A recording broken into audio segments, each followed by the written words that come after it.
So I've got James here from the workshop. He's our welder extraordinaire, does lots of cool things for us. And you've been working on this van, James, which is basically a brand new van that we have in for a customer. And he wanted a couple of special upgrades to it. Amongst other things, he wanted an extra battery in there, and he wanted a van track inside for his bike. To mount his mountain bikes, yes. Yeah. So he didn't want it on the front of the van. Yeah. So looking at this van, brand new, what would you say the differences are between a cheap van and an expensive van that you see with your professional eye?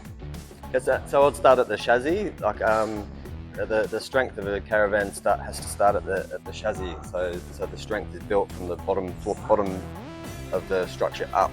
So I'd be looking at the size of the box section, or and the thickness and quality of the steel, the way that it's assembled and welded and put together on the chassis rails and the drawbar. So what you're saying is that if you had a cheaper van, like this drawbar would just be a thinner... Yeah, like the box section here of your main chassis rails, yep. Like that. You can just look at that, and that's a nice, thick, solid piece of steel. Yep. And the thickness of the extension here on the drawbar, yep. You can tell that that's a nice, structurally sound piece of steel there. Yep. So yeah, in the design of the chassis here, you can see that drawbar extends all the way down to the front of where the swing arms are mounted, which is a big advantage too in terms of strength and from a structural perspective there, because it's all integrated into the actual drawbar where the swing arms are mounted on that cross beam there. Moving on from the chassis, what would you say is the biggest benefit of a composite fiberglass body like the Kimberly Caravan has? I'd have to say that the whole structure being seamless. There's no chance of water ingress. There's no chance of anything kind of moving. It's really rigid. It gives a nice, beautiful, smooth, clean finish, which is easy to clean.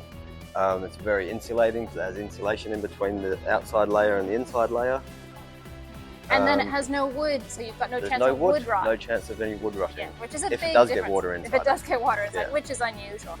I have heard someone tell me that the composite fiberglass is in many ways the most environmentally friendly of the construction manners for a Caravan, because if you do have an incident, you've had the accident, there's suddenly some kind of damage to the panel, you can just spot fix it. Yeah, that's right. You could just cut the damaged section out and repair it, just like you can with an old fiberglass boat.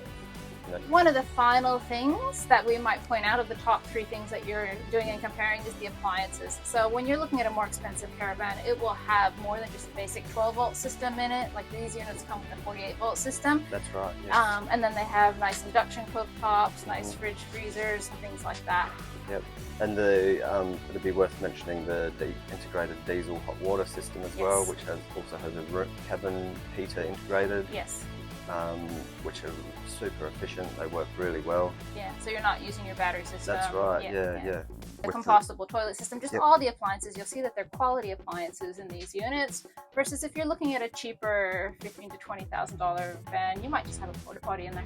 That's right, yeah. They're certainly designed for complete off-grid living, aren't they? Yeah. Rather than weekends away or to a campground or something like that. You're really independent off-grid, recharging your battery on a daily basis and maintaining that battery charge. That's right, yeah. Thank you very much, James. Okay, I appreciate all the help, and he's here to talk you through any of your welding or upgrading needs.